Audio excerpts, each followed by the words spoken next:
Hi, good morning all. Welcome to my channel.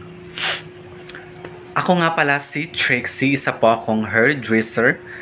For today's video guys, ipapakita ko ipapakita ko po sa inyo kung paano mag-rebond ng virgin hair at ang tamang paglagay ng cream number 1 ng rebonding.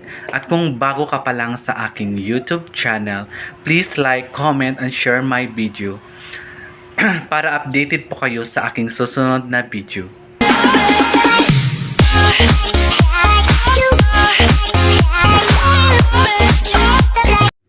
Ayan mga sisi love, naglagay na tayo ng cream number 1. Ganyan lang po yung paglagay niya ha ng gamot niya sa number 1. Kailangan half inches awis siya sa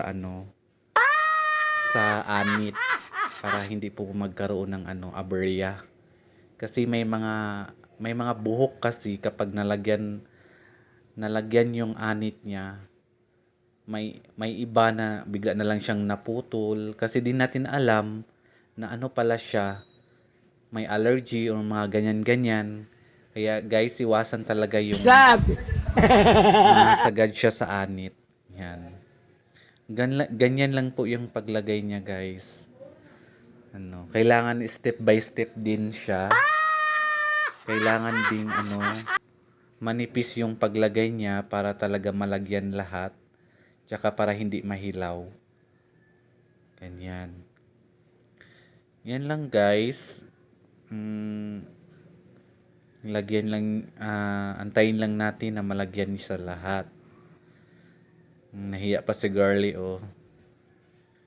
Ayan. Kailangan talaga isa-isahin yung paglagay guys. Tsaka hindi siya umabot sa anit. Kasi baka matanggal yung buhok niya. Ganyan. Kasi pag ako kasi naglagay guys, hindi ko talaga sinasagad sa sa anit niya. Baka kasi biglang maputo, lalo na ibabad mo pa siya ng matagal. Kasi virgin din yung buhok niya guys. Ayan, ganyan lang yung pagkalagay niya. Kailangan hindi mo talaga isagad. Tsaka kailangan din isa-isahin mo siya para maano talaga siya, malagyan talaga lahat. Kasi pag nilahat mo agad paglagay guys, promise hindi talaga yan mahihilaw talaga yung nyo, kasi may mga part na hindi nalagyan ng malagyan naman siya pero hindi kagaya ng step by step na talaga talaga siya, malalagyan talaga siya lahat. Medyo mahirapan akong magtagalog guys kasi alam mo na, Bisaya lang ako guys. Ayan guys, antayin lang natin na siya guys. Antayin lang natin na malagyan siya lahat. Ayan. Ganyan lang yung paglalagay guys.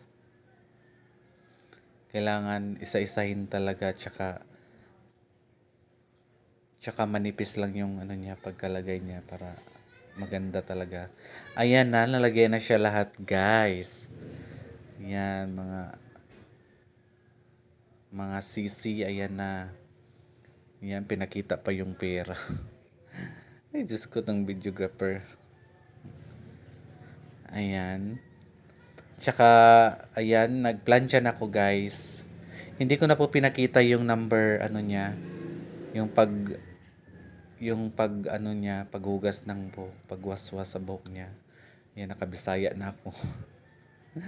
Hindi ko talaga maiwasang magbisaya guys. Ayan. Yan lang, ayan si ate. Nahiya pa. O ayan guys, nagplansya na ako guys niyan ha. Ganyan lang yung pagplansya guys, kailangan manipis siya.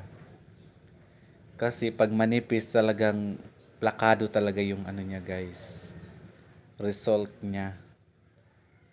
Ayan, kailangan manipis, kailangan paper thin lang yung pagkaplansya niya guys. Ayan. Yan, konting hagod lang. Yan. Tsaka, dalawang planchang ginagamit ko guys para puro siya, mainit. Ayan guys, pagkatapos ko magplancha guys, naglagay na naman ako ng number 2, nag-shortcut na ako guys para hindi na tayo maglisod sa paglagay.